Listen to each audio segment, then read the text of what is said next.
You know, in my outlook on the music, it really kind of extends itself into the mid-70s and then kind of dies off after that. As soon as the progressive movement starts to fizzle out, that's, for me, where classic rock technically kind of slows down.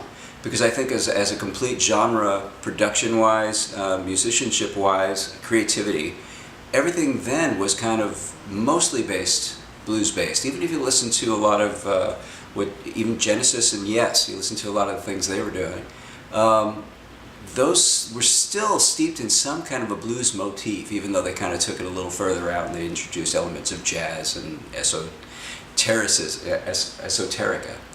into what they're writing. I kind of came up in the mid-'80s, and looking back at a lot of the music that started from, like, let's say, well, I guess you could say Bruce Springsteen and pre-'80s Boston, Bruce, right? That's still, that's still at the tail of the '70s. Yeah. It really doesn't. I mean, even though they carried over into that, as far as the sound of classic rock, what we expect to hear, the production of classic rock, it kind of still lives in the '70s. To me, it doesn't really extend itself. And that's exactly the way I feel it. But I think it's the generation too.